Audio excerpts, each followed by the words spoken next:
Hello friends, అందరూ ఎలా ఉన్నారండి? వెల్కమ్ టు చాణక్యాస్ నీతి. జీవితంలో మీరు ఈ విషయాలను గుర్తుపెట్టుకోండి. ఎవడికంటేనూ నువ్వు గొప్పగా ఉండాలి అనుకోకు. నీ గతం కంటే ఇప్పుడు బాగుంటే చాలు అనుకో. ఎందుకు అంటే ఆశ పుట్టినంత త్వరగా అవకాశం పుట్టదు కదా. అర్థమైంది కదండి. ఒకరికి ప్రశాంతత లేకుండా చేద్దాం అనే ఆలోచన మొదట నీ ప్రశాంతతనే దూరం చేస్తుంది. సముద్రాన్ని చూడగలం కానీ అందులో దాగి ఉన్న ఉప్పును చూడలేము. అదేవిధంగా మనుషుల్ని చూడగలం కానీ వారి మనసులో ఏముందో చూడలేము. ఇక నీకు నచ్చినట్టు బ్రతకాలి అంటే ధైర్యం కావాలి. ప్రపంచానికి నచ్చినట్టు బ్రతకాలి అంటే సర్దుకుని పోవాలి. గుర్తుంచుకో, ఏ ఆయుధాలు వాటి అంతట అవి హానికరం కావు. కోపాన్ని నియంత్రించుకోలేని మనిషి చేతిలో పడినప్పుడే అవి హానికరంగా మారుతాయి. యుద్ధం తప్పదు అంటే అరచేయి కూడా ఆయుధమవుతుంది. వద్దనుకుంటే గొడ్డలి కూడా కట్టెలు కొడుతుంది. సంకల్పం ఒక్కటే, నిజం మిగిలినదంతా కల్పితం.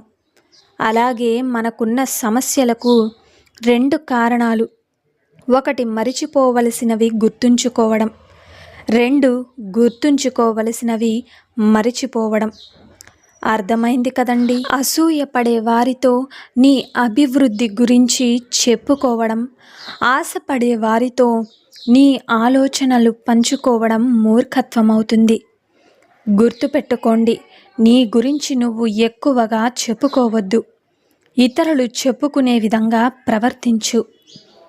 అలాగే గెలిచినప్పుడు పొంగిపోకుండా, ఓడినప్పుడు కుంగిపోకుండా ఉండు. సంతోషం నీ సొంతమవుతుంది.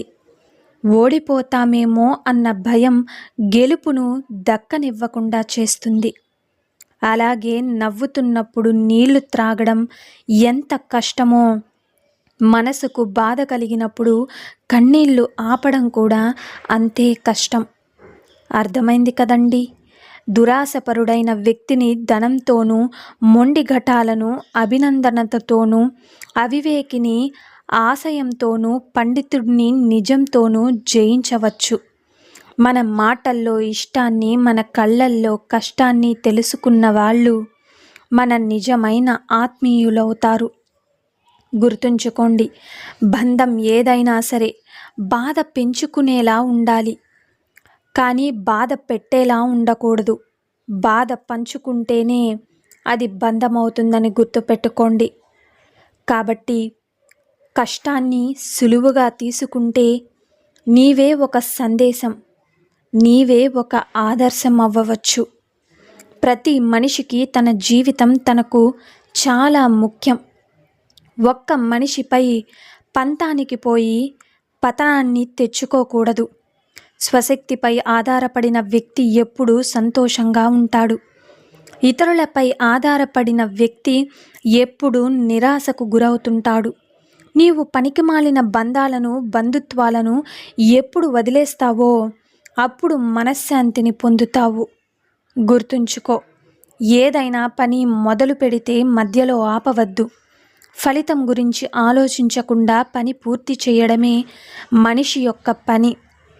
అలాగే పుడమిలోకి వచ్చాక పూడ్చిపెట్టే వరకు పోరాడాల్సిందే.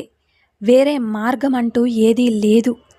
మనిషి ఆరోగ్యం కంటే ముఖ్యమైనది, విలువైనది ఏమీ లేదు. ఆరోగ్యంగా ఉంటే అన్నీ సంపాదించుకోవచ్చు. నిజమే కదండి. నిన్ను ఎవరైనా తప్పు పట్టారు అంటే నువ్వు తప్పు చేస్తున్నావని కాదు, నువ్వు చేస్తున్న పని వారికి నచ్చట్లేదు అన్నమాట. రాపిడి లేనిదే వజ్రం ప్రకాశించదు. అలాగే కష్టాలు లేనిదే మనిషి పరిపూర్ణత చెందడు. గుర్తుంచుకోండి. అలాగే పట్టుకున్న దాన్ని విడిచిపెట్టకు. విడిచిపెట్టే ఉద్దేశం ఉన్నప్పుడు పట్టుకోకు. అది ఆశయమైనా, బంధమైనా, ఇంకేదైనా. జీవితంలో గొప్పవాడివి కావాలి అంటే కలలు కనే ధైర్యం ఉండాలి. ఆ కలల కోసం కష్టపడే దమ్ము నీకుండాలి.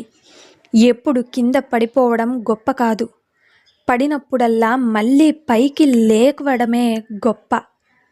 గుర్తుంచుకోండి, విలువైనది ఎప్పుడు ఆ విలువ తెలిసిన వారికే దొరుకుతుంది. అది వస్తువైనా బంధమైనా. అర్థమైంది కదండి. అలాగే నువ్వు మొదలు పెట్టాలంటే గొప్పవాడివి అవ్వక్కర్లేదు, కానీ గొప్పవాడివి అవ్వాలంటే మాత్రం ఖచ్చితంగా మొదలు పెట్టాలి.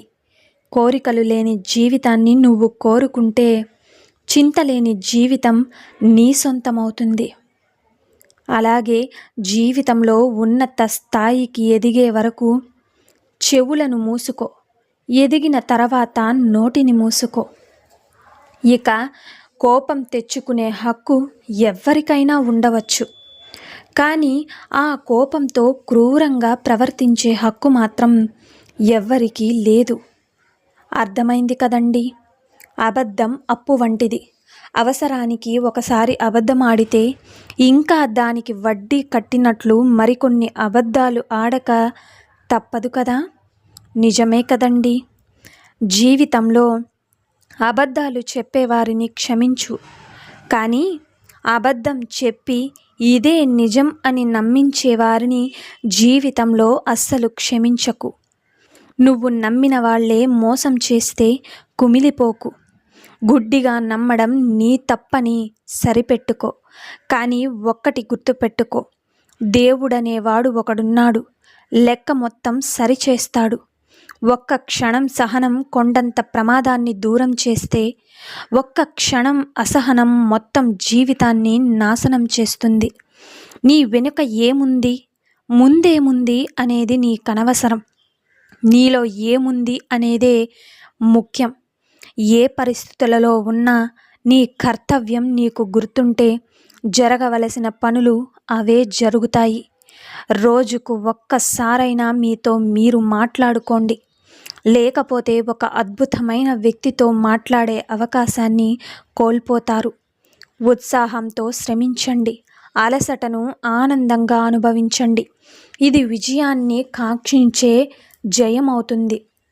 విజయం కలిగిందని విర్రవీగకు, అపజయం కలిగిందని నిరాశపడకు. విజయమే అంతం కాదు, నీ అపజయము తుదిమెట్టు కాదు. అర్థమైంది కదా.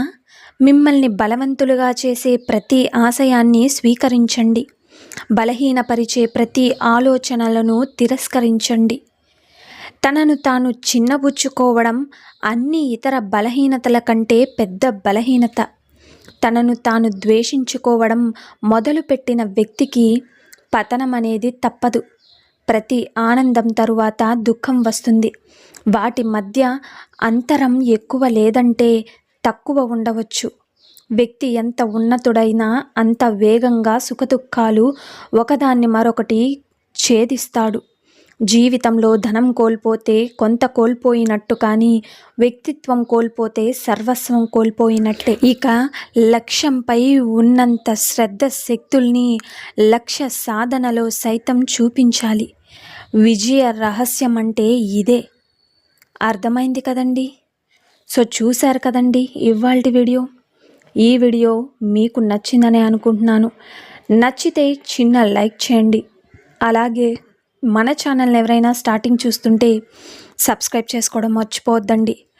ఇలాంటి చాణక్య నీతి మరిన్ని మోటివేషనల్ వీడియోస్ మీకు నోటిఫికేషన్ రూపంలో రావాలంటే పక్కనున్న బెల్ సింబల్ని క్లిక్ చేయండి. నేను పెట్టే ప్రతి వీడియో మీకు నోటిఫికేషన్ రూపంలో వస్తుంది. Thank you for watching friends. రేపటి వీడియోలో చాణక్యులు వారు ఏ మంచి మాటలను, ఏ మంచి సూక్తులను మనకి చెప్పబోతున్నారన్నది మనం రేపటి వీడియోలో అయితే తెలుసుకుందాం.